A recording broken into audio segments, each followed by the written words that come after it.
આપણે ત્યાં આખું એક રાસ મંડલ, એટલે દ્વે દ્વે ગોપી બીચ બીચ માધવ, અને એની આખી જે ભાવના, આપણા 7 સ્વરૂપ અને અષ્ટ સખીઓ, અને એમને 2 રૂપ સ્વકીયા અને પરકીયા, એમ 16 ગોપીઓ થાય. એનો આખો એક રાસ મંડળની આખી ભાવના આપણે ત્યાં છે. તો મુખ્ય અષ્ટ સખીઓ છે, એટલે 9 નિકુંજનો મનોરથ કરીએ છીએ ને કે 8 સખી અને 9માં સ્વામી છે, તે 9 નિકુંજનો મનોરથ થાય. તો એવા પ્રકારની આપણે ત્યાં ગોપીજનોની વિવિધ પ્રકારની ભાવનાઓ છે.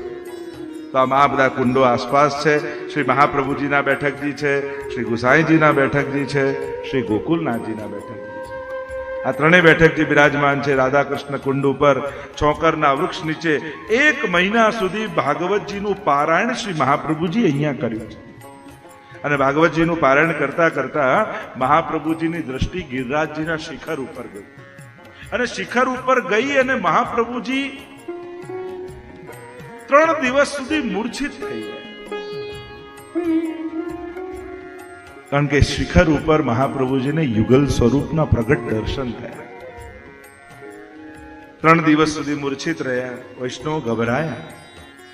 અને 3 રાસના સ્થાન છે ને, વૃંદાવન, ગિરિરાજજી અને યમુનાજી.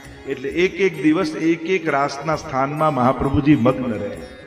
જેમ પરમાનંદાસજીના ઘરે મહાપ્રભુજી પધાર્યા, 84 વૈષ્ણવની વાર્તામાં આવે છે, અને ગાદી તકિયા પર બિરાજ્યા હતા, અને પરમાનંદાસજીને મહાપ્રભુજીએ કહ્યું કે કછું ભગવત લીલા ગાઓ. અને ત્યારે પરમાનંદાસજીના મુખમાંથી શબ્દો સર્યા, હરી તેરી લીલા કી સુધી આવે.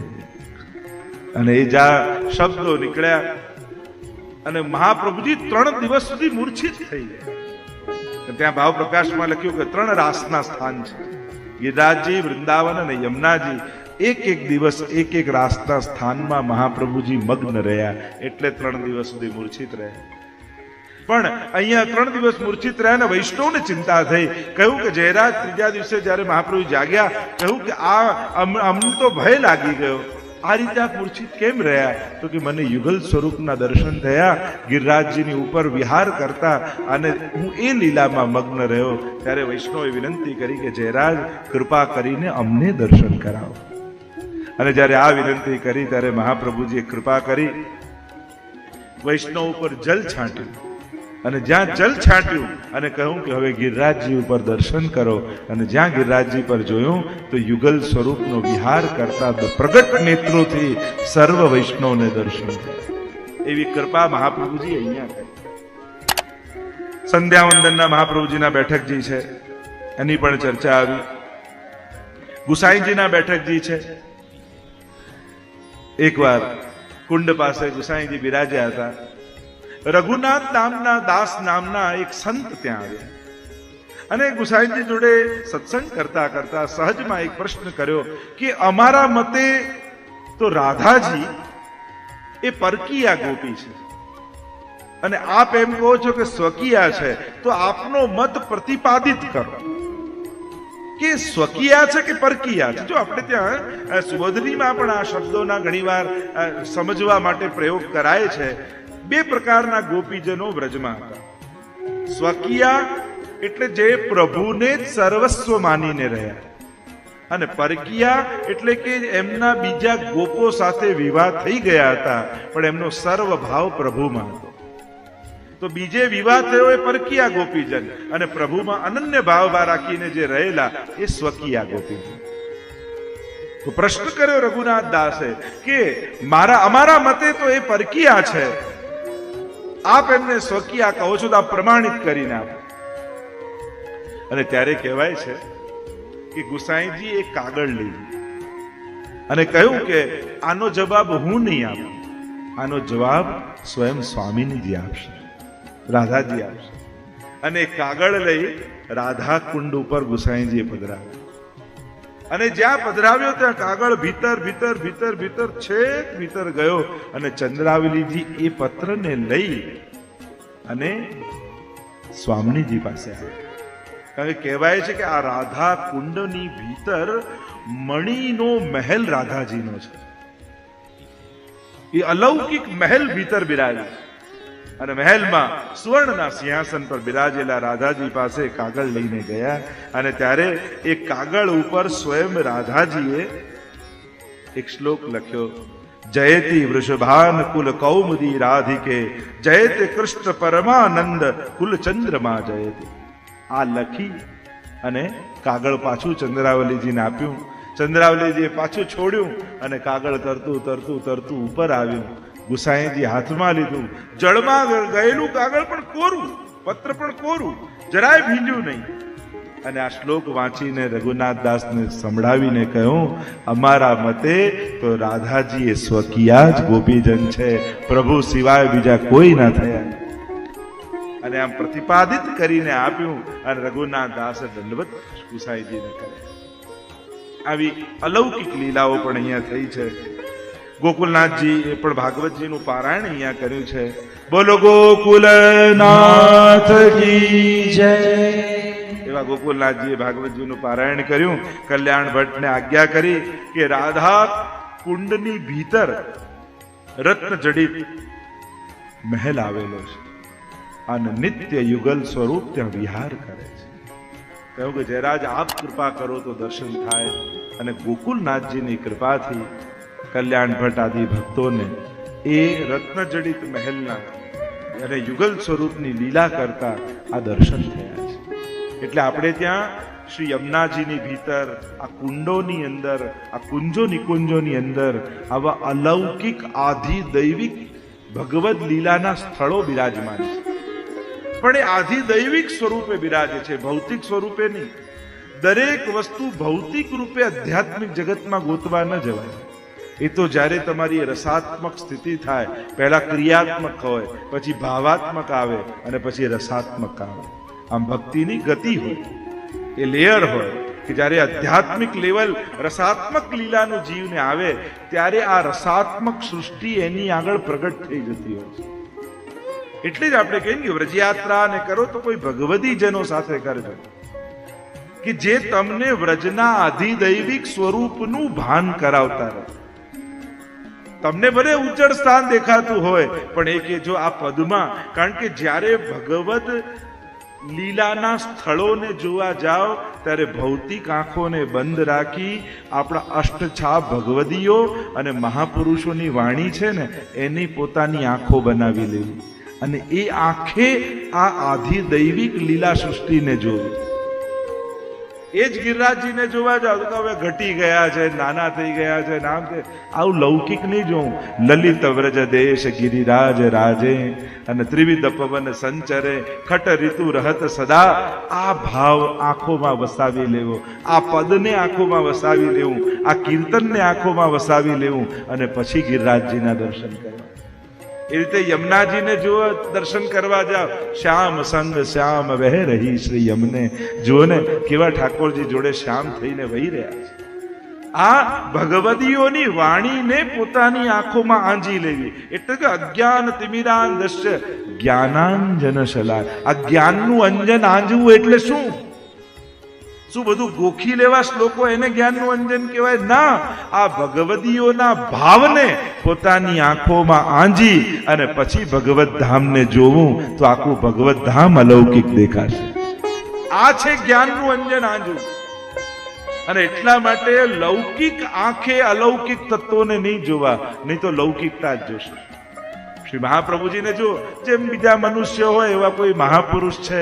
અરે ના, પદ્મનાભદાસજીની આંખે જુઓ ને કે કેવા શ્રી વલ્લભ રૂપ સુરંગે અંગ અંગ પ્રતિભાવન કે ભૂષણ વૃંદાવન સંપત્તિ અંગ. ગુસાઈજીની આંખે જુઓ શ્રીમદ વૃંદાવનેન્દુ પ્રકટિત રસિકાનંદ સંદોહ રૂપ સ્ફુર્જત રાસાદિ લીલા વૃત જલધી ભરાક્રાંત સર્વોપી શશ્વત. ગુસાઈજીની આંખે જુઓ મહાપ્રભુજીને, તમારી આંખે ન જુઓ. આ જ્ઞાનનું અંજન આંજે. વૃંદાવનને જુઓ તો ભગવદીઓની આંખે. એક પલક જો રહીએ વૃંદાવન, કેવા કેવા ભગવદીઓના વચનો છે. આ બધું સ્મરણ કરતા કરતા દર્શન કરે ત્યારે જુઓ વ્રજ કેવું આધિ દૈવિક લાગે છે. આ એક એક લીલાના સ્થળો તો આપણું જગત આખું અલૌકિક જગત થઈ જાય. તો કેવું જ્ઞાનનું અંજન આંજ્યું ગુસાઈજીએ ગોપાલદાસને.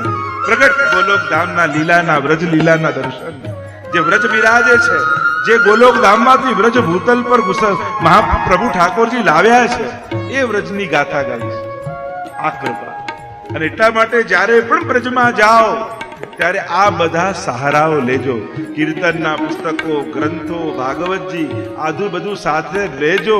કારણ કે તમે આ 21મી સદીમાં કોઈ જગ્યાને જોવા નથી આવ્યા, તમે તો સારસ્વત કલ્પના વ્રજને માણવા માટે આવ્યા છો. એટલે એ વ્રજનો અનુભવ થાય ત્યારે સાચા અર્થમાં વ્રજ રસ હૃદયમાં સ્થિત થાય. અને વ્રજ રસનો અનુભવ જીવે. કોણ રસ ગોપીને લીનો ઘૂંટ, એ કયા રસને ઘૂંટીને લીધો છે એ ત્યારે સમજમાં આવે. એટલે કહું ને, આ બધી લીલાઓને સમજવા પહેલા વ્રજને અનુભૂત કરો, રોમ રોમથી વ્રજ ભૂમિને અનુભવો, ત્યારે વ્રજરસ પ્રગટ થશે, ત્યારે આ દેહનો અધિકારી થશે.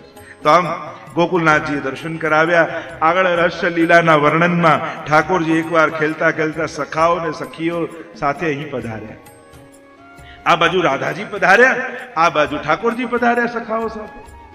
અને સખાઓ બધા આગળ આવ્યા, ગોપીજનો ઠાડા હતા અને કહેવા લાગ્યા, અમારા પ્રભુ તો એવા સુંદર છે, તમારા રાધાજીની કોઈ વિસાત નહીં એમની આગળ.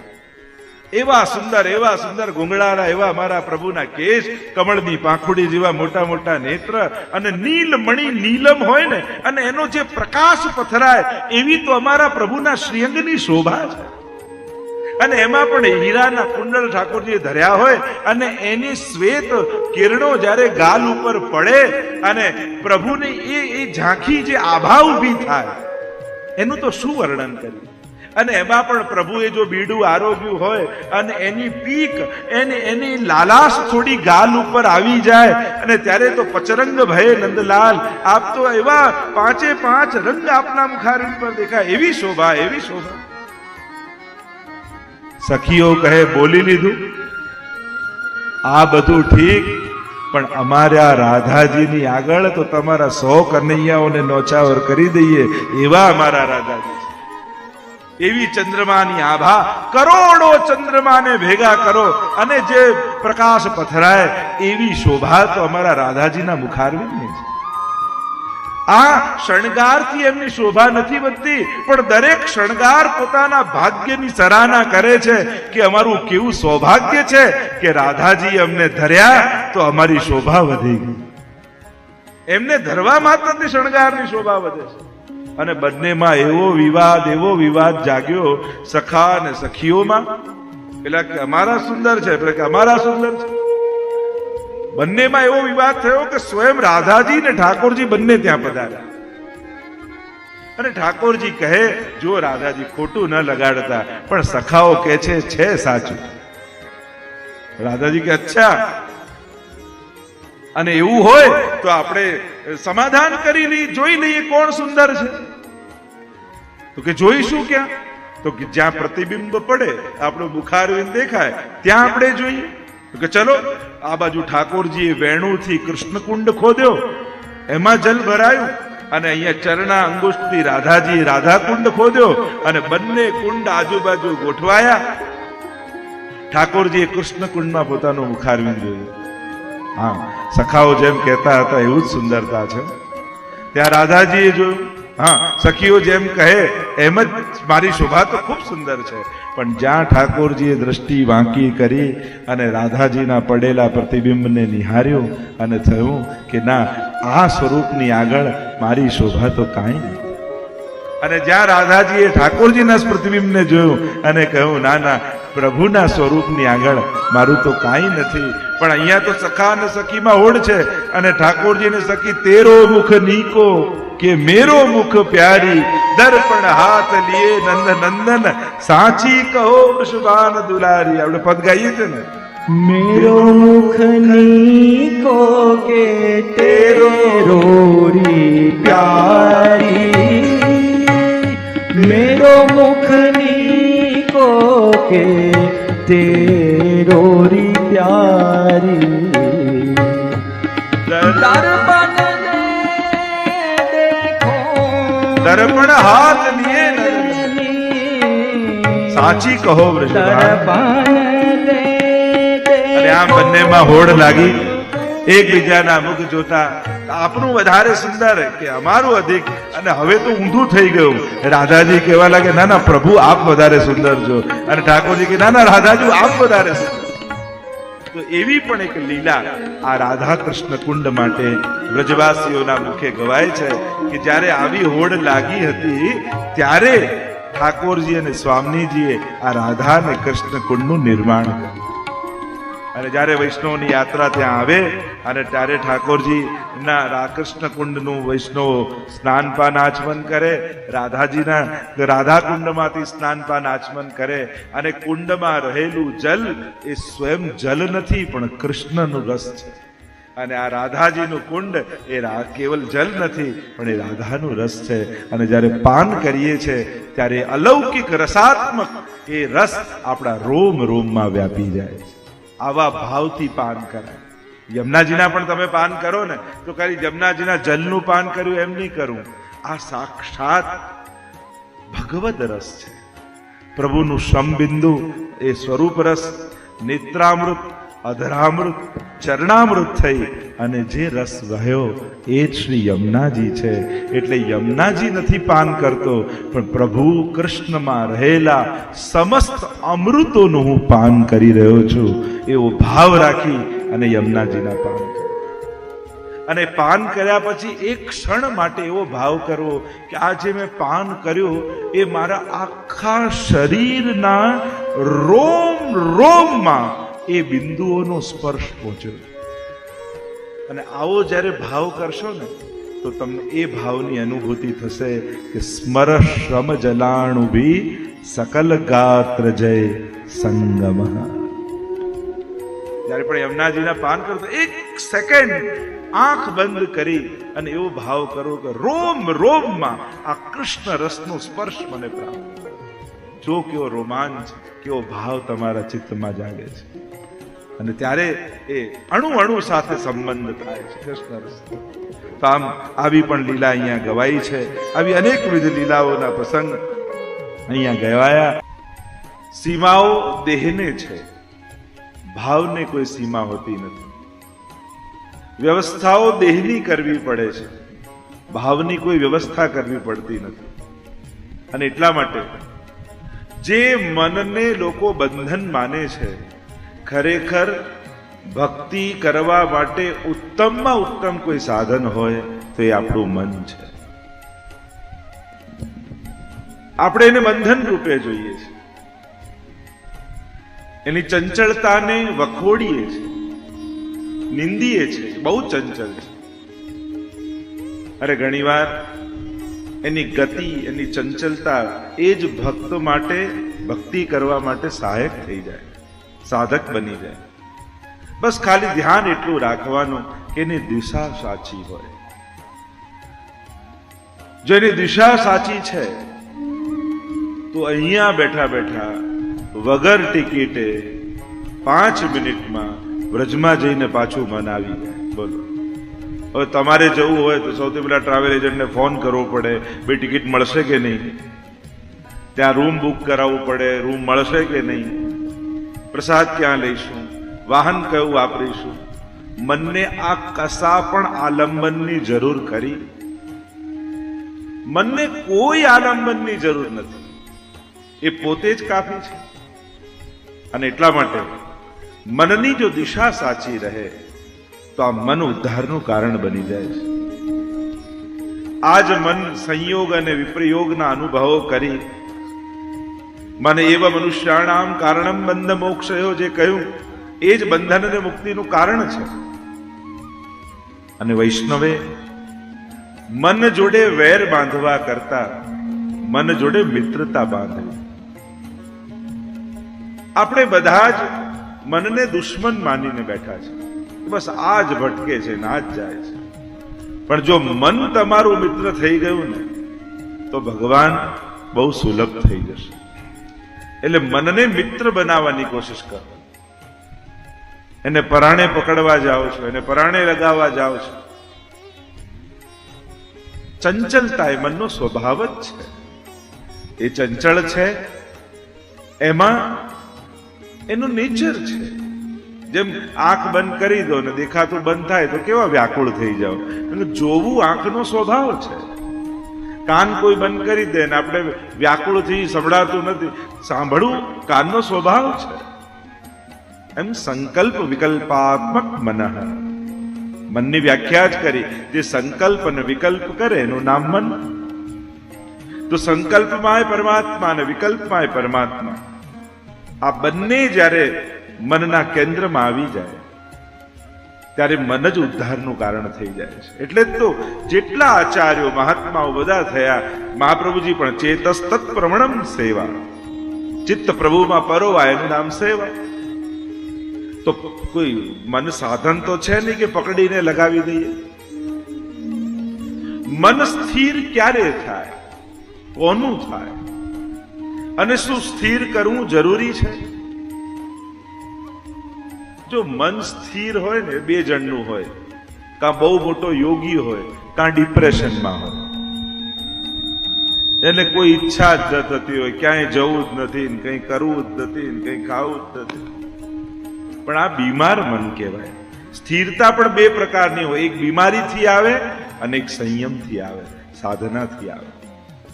તો ઘણીવાર અને ઘણી જગ્યાએ હું જોઉં પણ ખરા, ઘણીવાર ઘણા લોકો પોતાની આ મનોવ્યથા યા મનોબીમારીને ભક્તિના કપડા પહેરાવીને ઢાંકવાની કોશિશ કરે. ઘણીવાર યુવાનોને જોઉં ને, ઘણીવાર થોડાક ડિપ્રેશન આદિ હોય કે અમારા છોકરાને તો બસ ઠાકોરજીનું નામ લીધા કરે ને ક્યાંય જાય નહીં ને ઘરે જ કર્યા કરે. તમારે એમને કેવું પડે, ધ્યાન રાખજો, ક્યાંક ભક્તિના કપડા પહેરીને કોઈ મનની બીમારી તો નથી ને. કારણ કે સ્વસ્થ મન એટલે ચંચળ મન.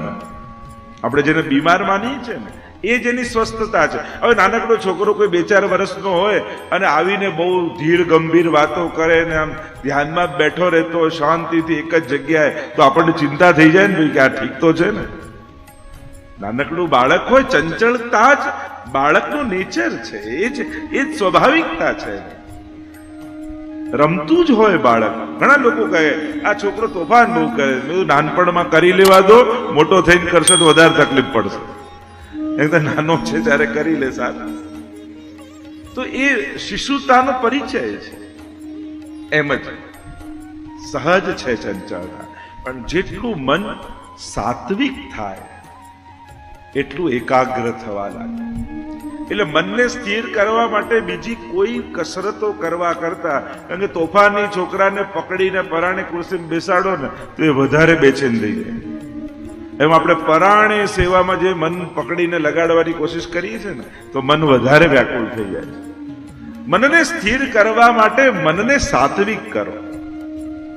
જેટલું મન સાત્વિક થશે એટલું સ્થિર થશે. જેટલું રજોગુણી હશે એટલું ચંચળ હશે, જેટલું તમોગુણી હશે એટલું પ્રમાદી હશે. પ્રમાદ અને સ્થિરતા બંનેમાં ફરક છે. એક પ્રમાદી વ્યક્તિ પણ સોફા પર બેઠો રહેતો હોય અને એક યોગી પણ એક સ્થાન પર બેઠો રહે. બંનેની ક્રિયા એક સરખી કદાચ લાગે ખરી, પણ બંનેમાં ઘણો મોટો ફરક હોય છે. એમ મનના અનેક પ્રકારો.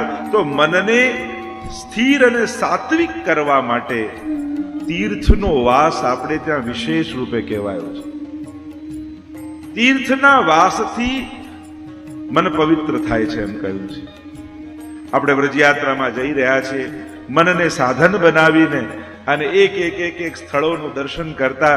ગઈકાલે આપણે પરિક્રમા ચાલી અને રાધા કૃષ્ણ કુંડના દર્શન કરી, ત્યાંથી આપણી પરિક્રમા આગળ ચાલી હતી.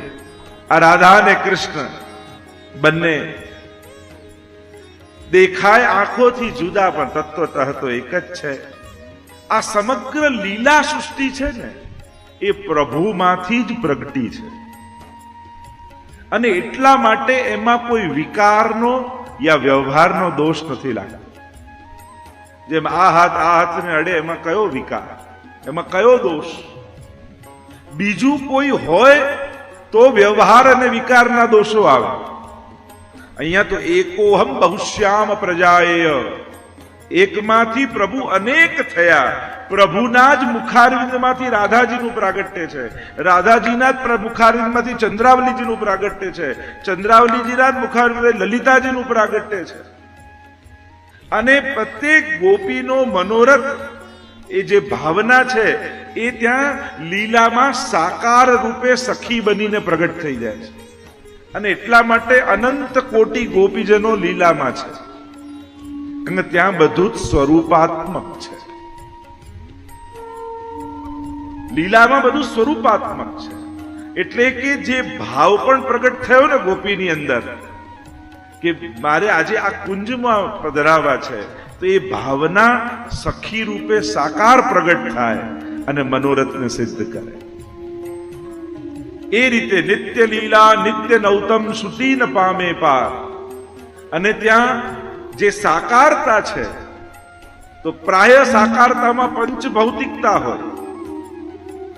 પૃથ્વી જળ તેજ વાયુ આકાશ રૂપ સાકારતા દેખાય, પણ લીલામાં જે સાકારતા છે એ પ્રભુના આનંદાંશની સૃષ્ટિ છે. કેવલ આનંદાંશનો વિસ્તાર છે. જેમ સચ્ચિદાનંદ રૂપ પરમાત્મા કહીએ, સચ્ચિદ અને આનંદ, પણ ત્યાં જે છે એ આનંદાંશની સૃષ્ટિ છે. જેવું પરમાત્માનું સ્વરૂપ છે આનંદ માત્ર કરપાદ મુખોદરાદી રસો વૈસહ, એવા જ સ્વરૂપના સર્વે વ્રજભક્તો છે. અને એટલા માટે એકની જ ભાવનાનો સમસ્ત વિસ્તાર છે. એટલા માટે ત્યાં વિકાર કે વ્યવહારનો દોષ લીલા સંબંધી પ્રક્રિયામાં લાગતો નથી. તમને જ્યારે બે આવે, દ્વૈત થાય, ત્યારે આ બધા વ્યવહારના દોષો લાગે. પણ એક જ વ્યક્તિ જ્યારે પોતાના જ આનંદથી ખેલતો હોય, પોતાના આનંદને પામવા માટે, અનુભવવા માટે, અભિવ્યક્ત કરવા માટે, કારણ કે બે રીતે બે પ્રકારથી ખેલતા, એક આનંદનો અનુભવ કરવા અને એક આનંદને અભિવ્યક્ત કરવા. ઘણીવાર યુગલ ગીતમાં પણ કહ્યું કે 3 પ્રકારની સુધા છે, દેવ ભોગ્યા, ભગવદ ભોગ્યા અને સર્વા ભોગ્યા સુધા. એમ સુબોધનીમાં મહાપ્રભુજી સમજાવે છે. પ્રભુ જે વેણુનાદ કરે, તો જે સાઉન્ડ છે એ પાત્ર છે, અને એમાં ભગવાન પોતાનો ભગવદ રસ પધરાવી અને ભક્તો સુધી મોકલે છે. આ છે વેણુનાદની પ્રક્રિયા, કે નાદના પાત્રમાં ભગવદ રસનું દાન, એ છે વેણુનાદ.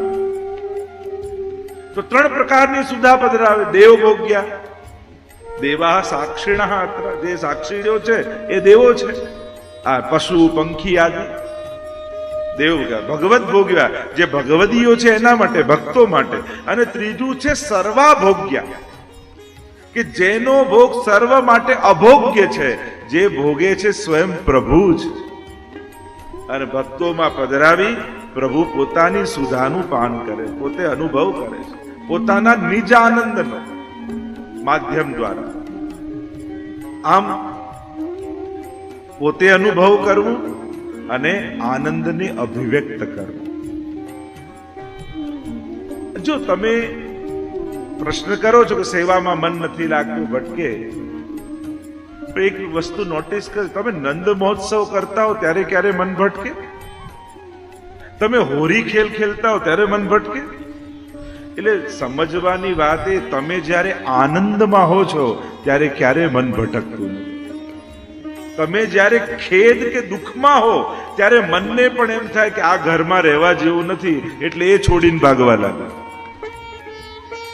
તમે જ્યારે આનંદમાં હો છો ત્યારે મન ક્યારે નહીં ભટકે, ત્યારે તો મન સહજમાં પરોવાઈ જાય છે. એટલે મનને પરોવવાની પહેલી શરત એ જ છે, સદા પ્રસન્ન રહેવું.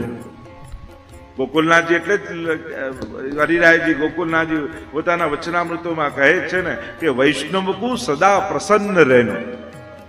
અને એમાં પણ જેના ઘરે ઠાકોરજી બિરાજતા હોય એનાથી તો ક્યારે દુખી થવાય જ નહીં. એને તો આનંદમાં જ રહેવું જોઈએ. એના ઘરે આનંદરૂપ પરમાત્મા બિરાજે છે. એટલે ચડેલું, પડેલું, ઉતરેલું આવો ચહેરો લઈ ક્યારે ઠાકોરજી સામે જવું નહીં. પ્રસન્ન ચહેરાથી જવું એ આનંદ રૂપ છે. વ્રજભક્ત વ્રજભક્ત બનવાની પહેલી રીત એ જ છે, પહેલું સ્ટેપ. જેમ તમે સેવા જવાનું સ્ટેપ કરો ને, પહેલા સ્નાન કરો, પછી તિલક ધારણ કરો, ચરણામૃત લો, બધું જ કરો છો, પણ વ્રજભક્તો જેવું સ્મિત તમારા ચહેરામાં છે? પ્રભુ સન્મુખ જાઓ છો તો હવે તમે જાગો અને રોજ કોઈનો ચઢેલો ચહેરો જોતા હો, તમને એમ થાય કાલથી તમારી સામે ના આવું. ઉઠું છું ને સવારે આ ચહેરો રડતો જ દેખાય કાયમ. એમ આપણને જોઈને ક્યાંક ઠાકોરજીને તો એવું નહીં થતું હોય ને કે આ રોજ મંગળા કરાવે છે પણ મારું અમંગળ થાય છે. આની તો મંગળા થાય છે પણ આનો દુખી ચહેરો મારે રોજ જોવાનો. અસવામાં કહેતા ને કે એક ભાઈએ નિયમ લીધો કે રોજ સવારે ઉઠીને પેલા ઠાકોરના દર્શન કરવા. એટલે મહિનો સુધી ગયો ને છેલ્લો દિવસ બાકી મહિનાનો જોયું તો મંદિરે ગયો ને ભગવાન પીઠ દઈને બેઠા હતા, ઊંધા થઈને. લોકો પ્રભુ, એક તો મેં નિયમ લીધો છે રોજ આપનું મુખારવિંદ જોવું અને આપ ઊંધા થઈને બેઠા છો. મેં નિયમ લીધો કે મારો દિવસ સુધરે એટલે રોજ આપના દર્શન કરવા આવું. ઠાકોરજી કે મારે દિવસ સુધારો હોય કે નહીં? તારો તો સુધરે છે પણ તને જોઈને મારું શું થાય છે? એમ પ્રભુ તો મંગલ નિધાન છે પણ આપણે અમંગલ બનીને પ્રભુ સન્મુખ નહીં. તો જે મૂળ વાત કરું છે, આપણે વિષયાંતર નથી કરું, અભિવ્યક્તિ અને અનુભૂતિ આ બંને આનંદની થાય છે. આ લીલાઓમાં પ્રભુ પોતાના આનંદને અભિવ્યક્ત પણ કરે છે અને અનુભૂત પણ કરે છે. તો વ્રજની યાત્રાનો જે આનંદ લઈ રહ્યા છે રાધા અને કૃષ્ણ, જે વાત કરી રહ્યો હતો કે પ્રભુનું સમગ્ર લીલા પરિકર, પ્રભુનું વ્રજમંડલ, આ બધું જ આનંદાંશની સૃષ્ટિ છે. આનંદનો જ વિસ્તાર છે, એમાંથી જ એનું સર્જન થયું છે. મૂળતઃ એ આનંદ રૂપ છે, એનું આધિદૈવિક સ્વરૂપ. તો જે ગઈકાલે દર્શન કર્યા રાધા કૃષ્ણ કુંડના, સ્નાન પાન આચમન કરીએ, બંને સ્વરૂપથી તો એક જ સ્વરૂપ છે. અને એટલે આપણે ત્યાં કહ્યું રાધે કૃષ્ણ રાધે કૃષ્ણ રાધે કૃષ્ણ, और राधा निकाल दो तो आधे कृष्ण आधे कृष्ण आधे कृष्ण. અડધા છે પ્રભુ.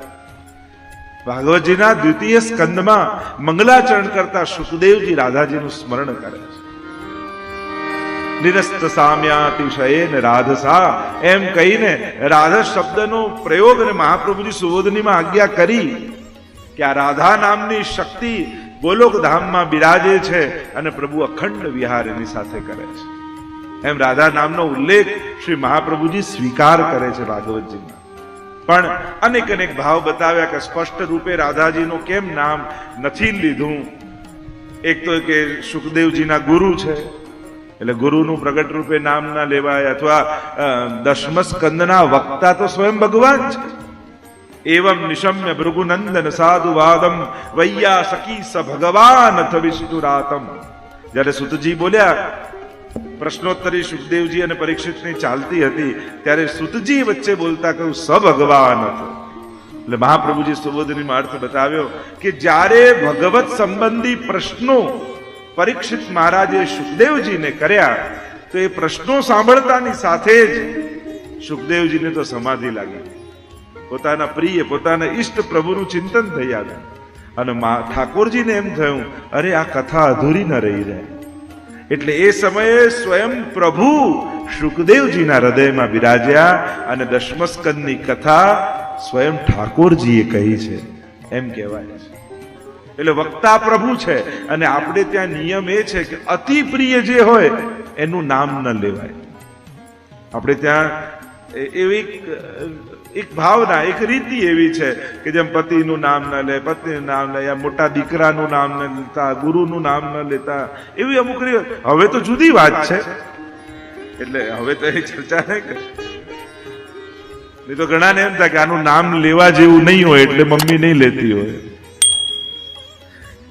એટલે હવે સમય સમય જેમ પણ એક એવી રીતિ હતી. એટલે જ હંમેશા જો મોટો દીકરો હોય ને એનું કઈ ને કઈ પેટ ને એમ રાખે, એવું કઈ જુદા નામે એને બોલાવે, એમ એવી ભાવના. એટલે આપણે ત્યાં એક સ્વયં ઠાકોરજી આ કથા કરી છે. એટલે રાધાજી અતિ પ્રિય છે એટલે એમનું નામ સ્પષ્ટ રૂપે ઉચ્ચારણ નથી કર્યું. જેમ વલ્લભ આખ્યાનમાં જયારે ગોપાલદાસજી ગાય છે, સ્વયં ગુસાઈજી જ ગાઈ રહ્યા છે. એટલે બધા વહુજી બેટીજીના નામ આવ્યા પણ ગુસાઈજીના વહુજીનું નામ ના આવ્યું. નવમા આખ્યાનમાં નિત્ય પ્રતિ ક્ષણું ક્ષણું સમરીએ શ્રી વલ્લભનો પરિવાર રસના બધાના નામ લીધા. ગુસાઈજીના વહુજીનું નામ ના આવ્યું, કારણ કે ગાનારા સ્વયં ગુસાઈજી છે. ગોપાલદાસજીના હૃદયમાં બિરાજી સ્વયં ગુસાઈજી ગાન કરી રહ્યા. તો આમ રાધાજી માટેની પણ અનેક ભાવનાઓ શાસ્ત્રો રૂપે અને ભગવદીઓના ગાન રૂપે વિશેષ રૂપે ગવાય છે. અનેક અનેક ભગવદીઓ દ્વારા આ રાધાની ભક્તિની આરાધનાનો પ્રકાર કહેવામાં આવ્યો, સમજાવવામાં આવ્યો. ઘણા તો એવા સંપ્રદાયો છે કે એ કૃષ્ણનું નામ પણ નથી લેવા તૈયાર, એ કેવલ રાધા નામનું ઉચ્ચારણ કરે. એ કે અમે કૃષ્ણનું નામ લઈએ ને તોય અમારો અન્યાશ્રય થઈ જાય, એવી નિષ્ઠા. તો નિષ્ઠા એ ભક્તિનું સૌંદર્ય છે, અનન્યતા એ ભક્તિનું સૌંદર્ય છે. પછી એ બુદ્ધિના તરાજુ લઈને જોખવા નહીં કે અરે આવું તો કરાતું હશે, આમ કરાય, પેલું કરાય, આમ તો આને ખોટું લાગે ને આમ તો શાસ્ત્રની વિરુદ્ધ છે. પણ જ્યારે પ્રેમના ગણિત કંઈક જુદા હોય છે, જ્યારે માણસને પ્રેમ પ્રગટે છે ત્યારે એના ગણિત જુદા હોય છે, એ સાંસારિક ગણિત જેવા નથી હોતા. અને એટલા માટે કોઈની અનન્યતા યા કોઈની આવી ભક્તિ યા કોઈની સ્વરૂપ નિષ્ઠા, જો નિષ્ઠાઓ પણ અનેક પ્રકારની હોય, કોઈને ગ્રંથ નિષ્ઠા હોય, કોઈને તીર્થ નિષ્ઠા હોય, કોઈને ગુરુ નિષ્ઠા હોય, કોઈને સ્વરૂપ નિષ્ઠા હોય, કોઈને નામ નિષ્ઠા હોય. આમાંથી કોઈ એક નિષ્ઠા પણ જીવનમાં જાગી જાય ને તો એ પણ તારવા માટે કાફી છે. ઘણા ઘણા એવા ભગવતી આપણે અહીંયા જ બેઠા છીએ તો કેટલા લોકોની ભાવના જુદા પ્રકારની હોય, જુદી જુદી નિષ્ઠા એના જીવનમાં હોય, પણ આ બધા ભગવત રૂપ જ છે. આમાંથી કોઈ એક તત્વમાં નિષ્ઠા જાગી જાય તો પણ પ્રભુની કૃપાનો એ જીવ અધિકારી થઈ જાય. આપણી પરિક્રમા આવી ગઈ કુસુમ સરોવર. તમે પણ ગિરિરાજજીની ને આદિ પરિક્રમા કરતા હો અને થોડાક આગળ જાઓ એટલે એક સુંદર મહેલ જેવું તમને કુંડની પાસે દેખાય, એ છે કુસુમ સરોવર. એમ જોવા જાઓ તો ઠાકોરજીનું આ ફૂલ ઘર છે.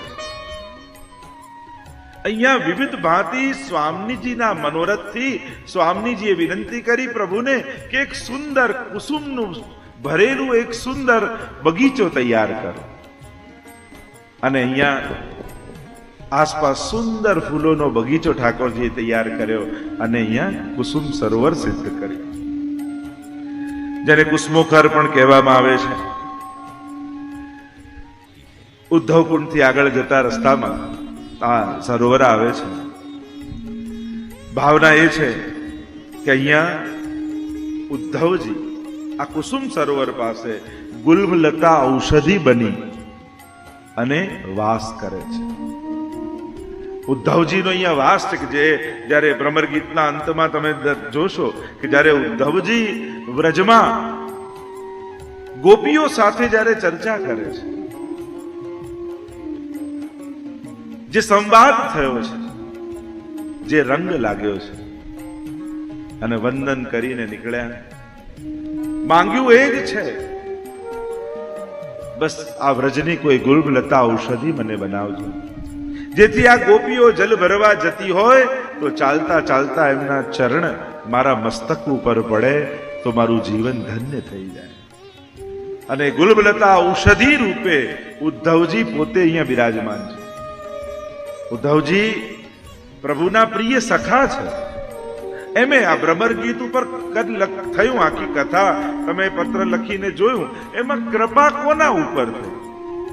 પ્રભુ તો ત્યાં જ રહ્યા, ગોપીઓ ત્યાં જ રહી, કૃપા તો ઉદ્ધવ ઉપર થઈ. બદલાયા તો એ ને, લાભ તો એમને મળ્યો. અને એટલા માટે કૃપા કરવાના હોય ને ઠાકોરજી, ત્યારે પ્રભુ કદાચ પોતાનાથી દૂર કરી કોઈ ભગવદીના સંગમાં આપણને મોકલે છે. એટલે ઠાકોરજીએ પોતાનાથી દૂર કરી ગોપીઓનો સંગ આપ્યો, અને એવો સંગ મળ્યો કે ભક્તિના રંગે રંગાઈ ગયા. કૃપા એક ઉદ્ધવ પર છે. એમ સુદામાજીની તમે કથા જુઓ તો આપણે કે સુદામાજીને આટલું આપ્યું કે આમ, તો સુદામાજીને ક્યાં જોઈતું હતું? એમણે ક્યારે માંગ્યું નહોતું. અને એમને તો અયાચક વ્રત, પોતે સંતોષી બ્રાહ્મણ છે, એને જોઈતું નથી. સુદામાજીના પરિવારને ભગવાને આપ્યું. પરિવારને મળ્યું. સુદામાએ ક્યારે માંગ્યું હતું પોતાના માટે? એમને તો કોઈ ઈચ્છા નહોતી. એને તો મહેલ મળે તો એ તો કુટિયાની જેમ રહે એમાં. એમનો પરિચય જયારે કરાવ્યો છે, પ્રશાંત આત્મા જીતેન્દ્રિય, ભાગવતજી સ્વયં કહે છે, એને કોઈ આકાંક્ષા જ નથી. જે પોતાનાથી તૃપ્ત હોય ને એને બીજાની ગરજ ક્યારેય ના હોય, અને જે પોતાનાથી દુખી હોય ને એ બધા આગળ હાથ ફેલાવતો. એટલે મૂળ વાત છે ભક્તિ. એકમાત્ર તૃપ્તિ જીવનમાં ક્યારે મળશે? તો નારદ ભક્તિ સૂત્રમાં તમને લઈ જાઉં. સાતુ અસ્મિન પરમ પ્રેમ રૂપા અમૃત સ્વરૂપા ચ યલ લબ્ધ્વા પુમાન સિદ્ધો ભવતી અમૃતો ભવતી તૃપ્તો ભવતી. ભક્તિ જ જીવનમાં તૃપ્તિ આપી શકે છે. બાકી તૃપ્તિ જીવનમાં મળવી બહુ કઠિન છે, અને ભક્તોને જ સંતોષ મળે છે. કારણ જેનું બધું જ છે એ પરમાત્મા જેનો થઈ જાય એને પછી શું મેળવવાનું બાકી રહે? અને એટલા માટે જે પોતાનાથી પ્રસન્ન નથી એ દુનિયામાં પ્રસન્નતાને ગોતે છે. એ લોકો પાસે યાચે છે, ઈચ્છે છે, લોકોના વ્યવહારની અપેક્ષા રાખે છે. અને જે પોતાનાથી તૃપ્ત અને સંતુષ્ટ છે એની પરાધીનતા મટી જાય છે. સ્વાધીન બનવાનો એક જ ઉપાય છે, પોતાનાથી આનંદિત રહો. પોતાનાથી. ઘણા લોકો અમને જે આમ આનંદમાં છો, હું તો હંમેશા આનંદમાં જ છું. હા, તું આવીને દુખી કરે તો જુદી વાત છે, બાકી અત્યાર સુધી તો પ્રસન્ન જ હતા. પ્રસન્નતા તો આપણી જોડે છે. અને પ્રસન્નતા પોતાના ચિત્તમાં જેને છે એ સ્વાધીન થઈ જાય છે, એની પરાધીનતા મટી જાય છે. કેમ કે પરાધીને સપનેહુ સુખ નાય. તુલસીદાસજી સ્પષ્ટ કહ્યું છે, જે પરાધીન છે એને સ્વપ્નમાં પણ સુખ મળતું નથી. અને એટલા માટે સ્વાધીન બનવા માટે પોતાનાથી તૃપ્તિની આવશ્યકતા છે. તો મૂળ વાત હમણાં બીજા વિષય પર નથી જવું. ઉદ્ધવજી અહીંયા બિરાજમાન છે અને એનો લાભ લે છે. જેણે કહું ને, ગુરુ જે ગોપીજનોને પહેલા કોઈએ બનાવ્યા હોય તો ઉદ્ધવજી બનાવે છે. મહાપ્રભુજી જે ગુરુજન ગોપીજનોને કહે છે, પણ સૌથી પહેલા દીક્ષિત કોઈ ગોપીજનો પાસે થયા તે ઉદ્ધવજી થયા છે. યાચના કરી છે. આ કુસુમ વન એવું સુંદર વન છે. અનેક વિવિધ પ્રકારના કુસુમો અહીંયા ખીલેલા છે. પાસે કુસુમ સરોવર છે. એની પણ અનેક પ્રકારની રહસ્યમય લીલાનું વર્ણન આપણે ત્યાં આવે છે કે શરદની રાત્રિમાં રાસ માટે જ્યારે પ્રભુએ બધાને બોલાવ્યા છે, અને આપણે શરદ જ્યારે રાસલીલાનું પણ વર્ણન ભાગવતજીમાં આવે છે કે જ્યારે પ્રભુ અંતર ધ્યાન થયા અને ગોપીઓ શોધવા નીકળી ત્યારે ફરતી અહીંયા કુસુમ સરોવર આવ્યું. અને એટલે ભાગવતજીમાં કહેવાય કે આ ગોપીઓએ વિખરાયેલા પુષ્પો જોયા અને થયું કે ઠાકોરજી અહીંયા કોઈની વેણી ગૂંથી લાગે છે. જોને વિખરાયેલા ફૂલો પડ્યા છે.